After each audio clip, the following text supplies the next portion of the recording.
Heads up, I had a minor audio issue that's affecting about 7 videos, and this is one of them. Back to normal soon. Welcome to rSlash Relationships, where OP's boyfriend is turned on by corpses. Our next Reddit post comes from one cryptographer. I'm a 35-year-old man, and my wife is 33. I've been in isolation since the start of COVID. I think it's time to move on from COVID, whereas my wife is convinced that she'll die if we stop isolating. I'm at a loss at what to do. Also, man, Jesus, the date that this was posted is super relevant. This is posted in May of 2025. We've been in isolation since the start of COVID, and I mean full isolation. I've missed my brother's wedding and the birth of his son. Our groceries are delivered. All communications with family is done purely via video call. We've essentially stopped talking to our friends because they wouldn't understand. This has led to other things like her losing her job. Her anxiety stems from working in the medical field, and me moving to a remote-only role. At first, I thought of it more as a lifestyle change, something that is temporary due to the pandemic. But now, I think it's morphed into something out of control. I genuinely think that it's a mental illness, but I feel like there's nothing I can do. I think leaving and getting her help is the best solution, as we don't have children yet. She says that I've left her to fend for herself and betrayed her, since as a husband I should support her, and without me she can't continue living like this and forcing her to go out. I think that I've been at fault for enabling this behavior, and it's clearly now out of control. What other actions could I take? Her parents and extended family have tried persuading her, and it always ends up in a screaming contest. You know, the funny thing is, I am literally in China right now while I'm reading this story because we're visiting my wife's family. This is, or it was at one point, COVID Central, and let me tell you, man, it's fine out here. It's totally fine to walk out the front door. I don't think you're gonna die. I think what probably is going on here is that it has nothing to do with COVID. I think your wife has some sort of like mental situation going on. What is it called when you don't want to go outside? Is it agoraphobia?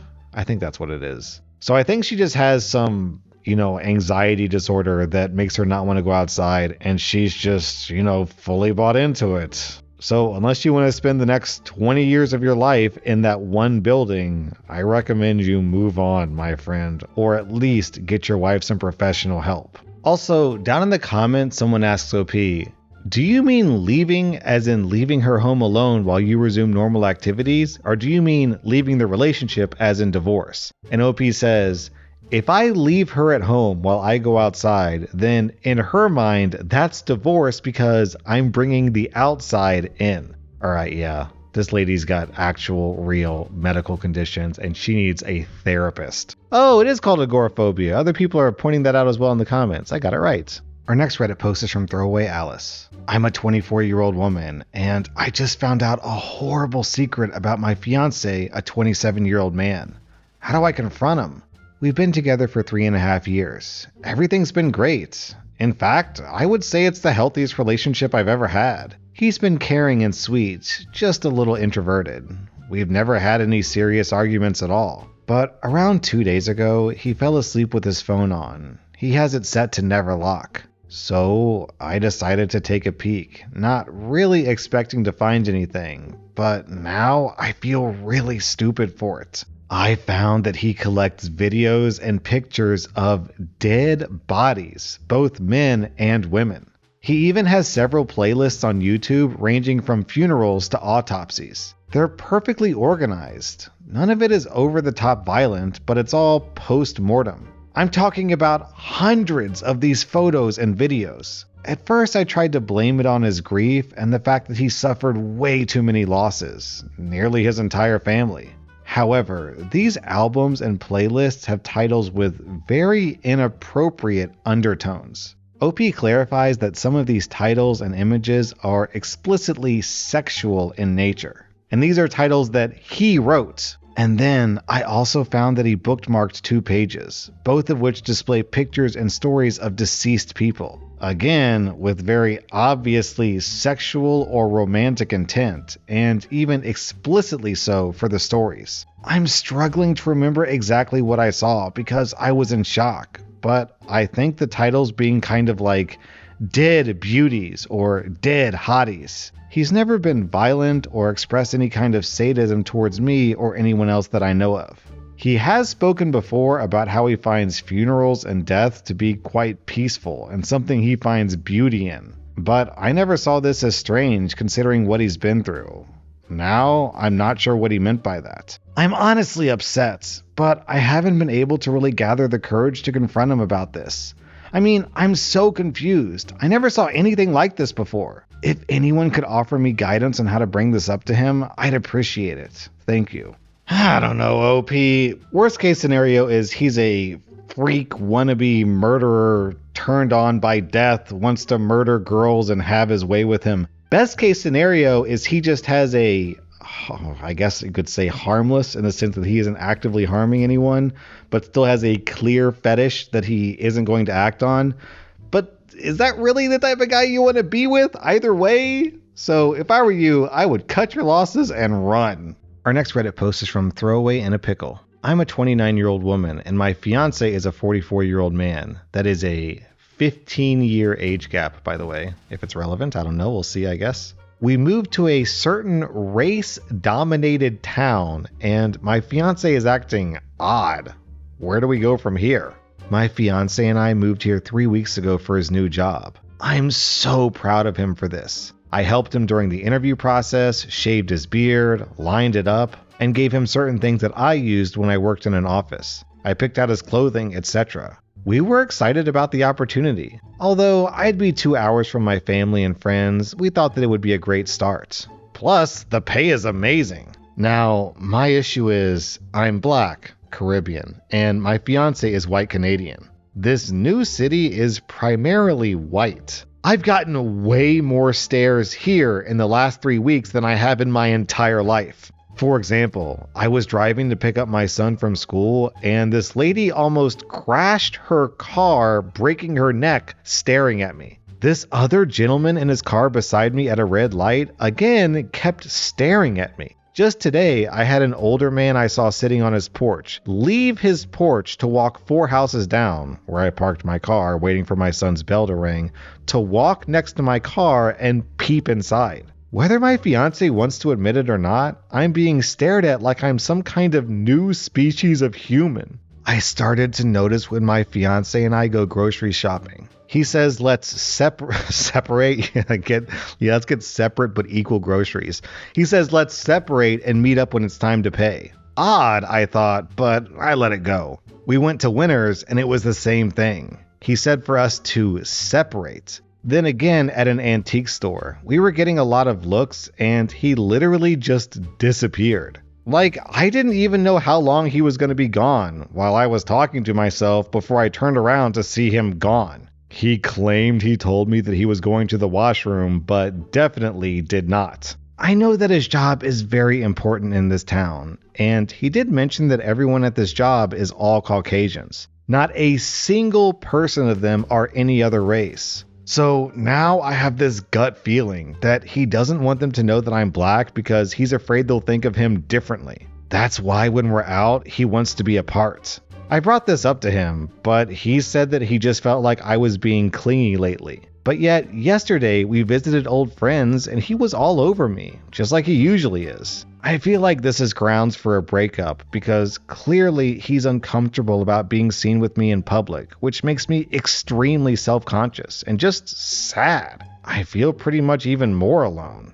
What's also relevant here is that OP has a biological child, so it's the fiance's stepchild, which is at least half Black, possibly 100% Black. So we've got a, I guess, racist or like pseudo-racist married to a Black person with a Black child. This is not gonna work out. It cannot work out. This dude either needs to find his balls or OP needs to dump him.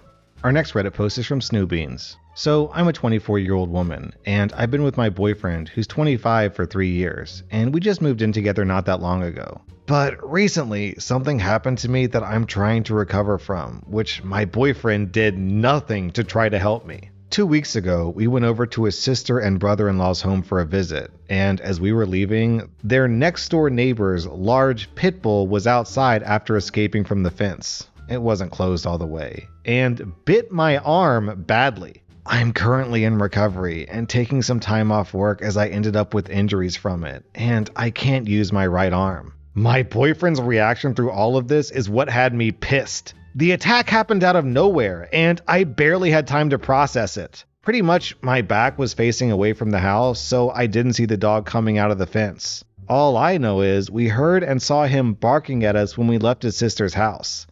But he was secured, so I didn't think much of it. My boyfriend, however, was facing him. And I looked and saw the dog running out and biting me. Then, immediately, my boyfriend went inside his sister's house and got his brother-in-law and sister, who ended up hitting the dog with a stick, which was already outside. But it still took some effort to get him off. But before that, I was alone for about 5 minutes with this dog just not letting go.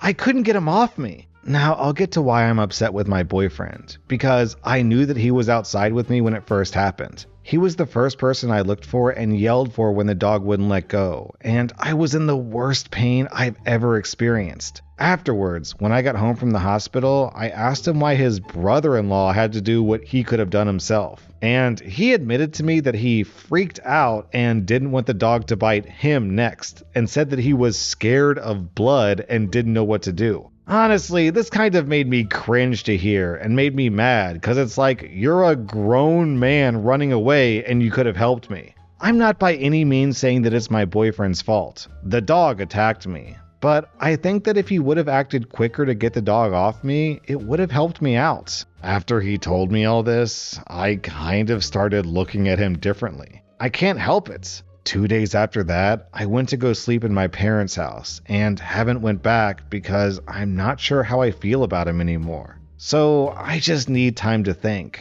I told him this and he thinks that I'm being unreasonable. It's been a great and healthy relationship and I've been genuinely happy. I don't want to throw away a 3-year relationship over this. Like I mentioned, we just moved in together and he's been hinting at proposing sometime this year. I just don't want to be with someone whose first instinct in an emergency is to run away and not do anything. He even has me thinking about the future, thinking about when it's time for us to have a kid, if he's just going to panic and not comfort me as I'm in pain giving birth. I don't know if it just made me lose feelings for him, which I know sounds silly, but I literally can't help it. I found out afterwards that his sister already yelled at him too, asking why he left me alone. My parents are of course siding with me, but I don't know if it's a just cause because I'm their daughter, lol. So I need unbiased opinions. Do I have the right to be upset? Down in the comments,